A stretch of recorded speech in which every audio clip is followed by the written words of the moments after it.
What do I think Victoria does for a living? Well, let me tell you. I don't really know. Very often I immerse myself into communities and I make work from the inside about these communities. I'm a bit like an anthropologist. So I'll study a tribe, but it won't be an African tribe or a tribe in a remote village. It will be a tribe of pigeon fanciers. I know she's a performance artist of some form or other, but I don't really know what performance art is. I'm not nervous about him seeing the rooms because I think they're quite successful. I'm a bit more nervous about the filming because he's a loose cannon. Battersea Arts Centre were looking for some artists to design the bedrooms, to furnish the bedrooms, and then to make an artwork about them. This idea really called out to me because my dad's an antique dealer and he's very much come into focus for me recently because he was diagnosed with a terminal illness. But he was misdiagnosed, he's fine, don't worry. And I bet we could furnish these bedrooms in amazing, one-of-a-kind, beautiful, luxurious antiques, and antiques that have got a story to tell. So it's been a real collaboration really, because he chose the items and then I put them in a room so that they then fit. The antique trade is sort of dying in a way because people want new over old. Mum and Dad's antique spiel, their sales patter is also disappearing, and in that sales patter that's when you would hear the provenance of the piece, you know, the whole origins, who it's belonged to, how it was made, all that interesting stuff that gives something worth. That doesn't really happen anymore. Somebody can come and bring a piece of jewellery to him or a big piece of brown furniture or whatever. He will know. You know, he could give a 10-minute story or dialogue about that piece. Dad's friends from the 1980s, because I used to travel around with them. We'd be in the back room of a pub, everyone's smoking and drinking, and there was a lot of drink driving back in those days.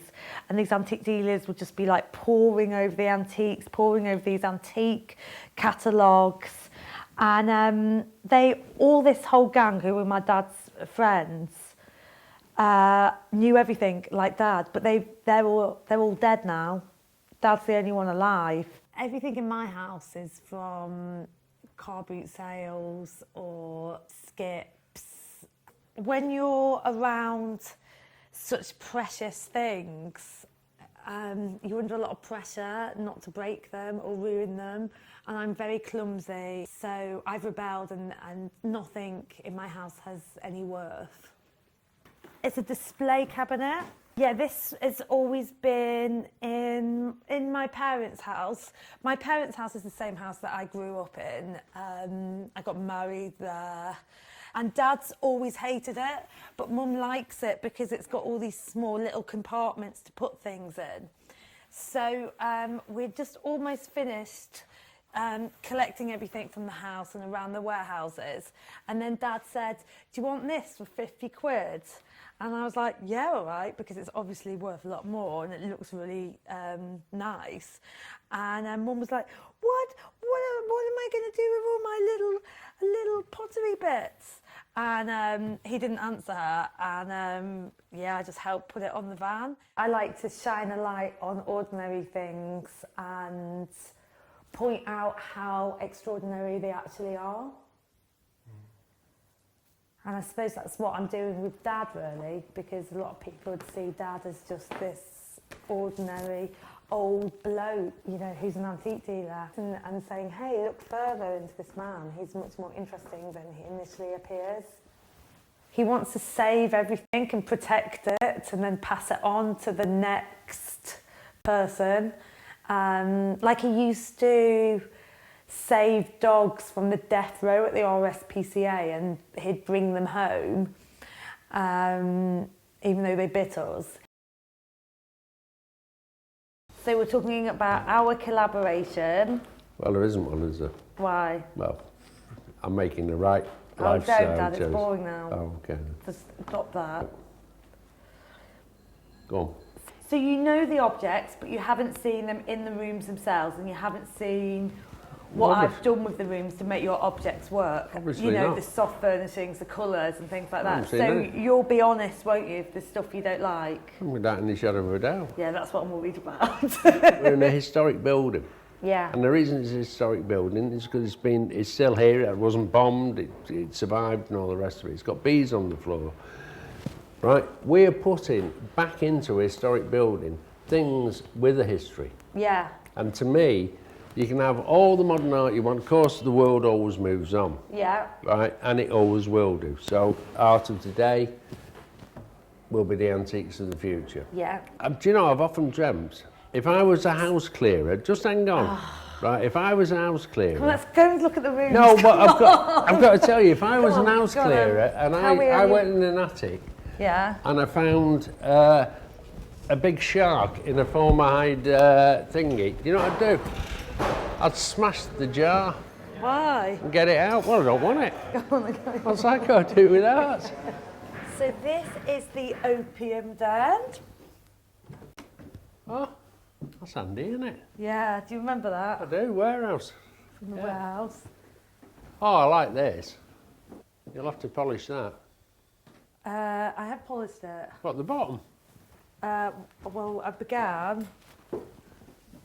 Yeah, well, you ain't Oh, too dear. good, are you? Oh, it must have got dusty again. So that was in your garage. Do you know, I always liked that.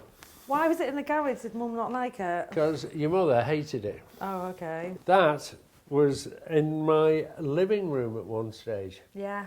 This is it's lacquered wood, probably elm. And him, he's out of the back room, isn't he? I loved him, mother hated him, that's why he's here. And so it'd be around about 1900, I would have guessed. Where did you buy him Oh, from? that's all I need. Look at this here. Sorry. Unprofessional. I know. I thought to switch it off and somebody rang me. I know. Hi, mate. Yeah, delivered. I'm filming at the moment. Bye. Bye.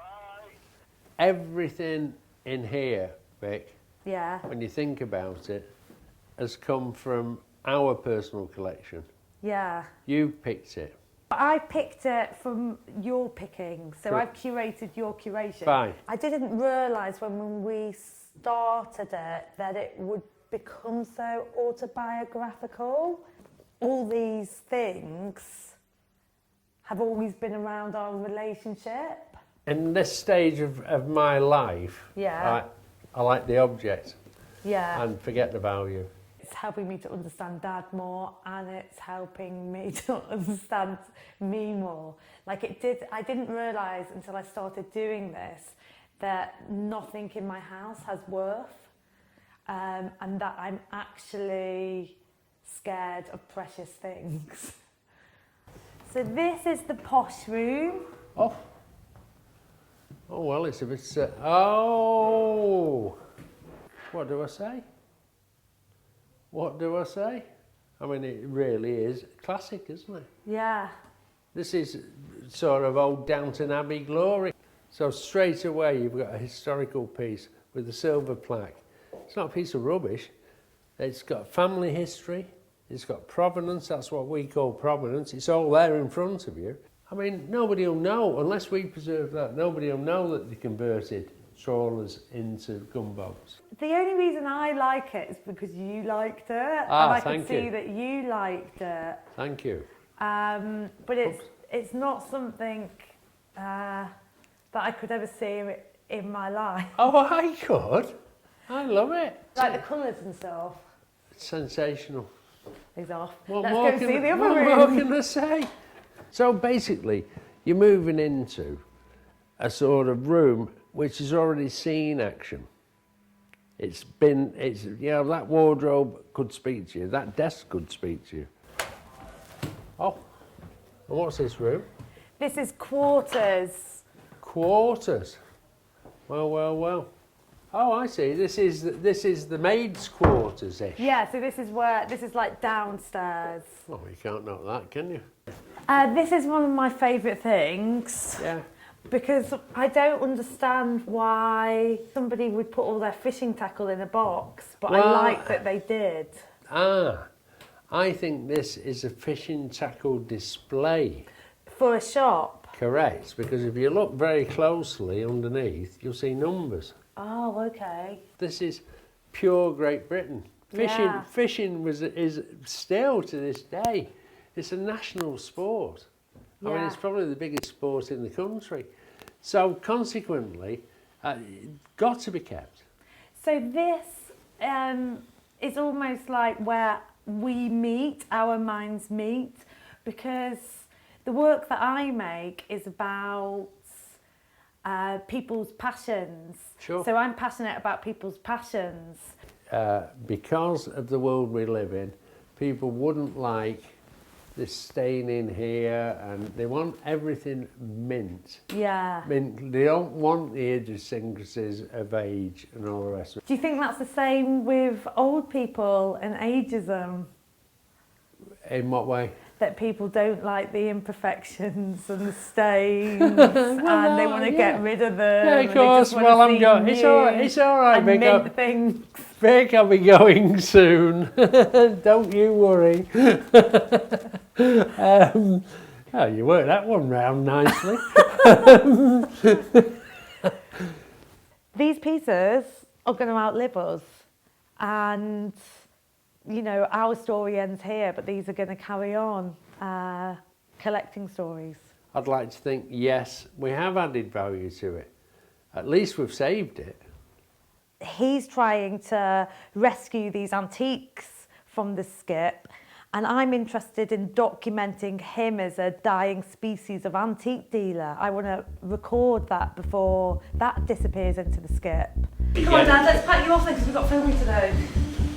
I feel sad because I'm saying, because it's over now, all the rooms are done, I'm just leaving all the stuff, and Dad's gone, and he's driven back up north, and I was documenting him doing his thing, you know, and I was talking about antique dealers as a dying species, but also, you know, I'm obsessed with recording things, and it's recording him as a dying thing as well,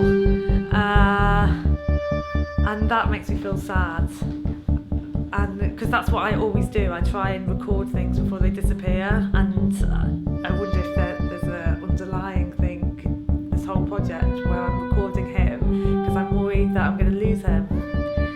So I'm losing all these objects that I've grown up with in these rooms, and Dad. And it still needs dusting, this bloody furniture. Have a look at the filth. Look here. Look. Alright. Look, she's not a cleaner, is she? I spent 3 hours on this Well, I'll yesterday. tell you what, your 3 hours is rubbish. If I sent your mother here,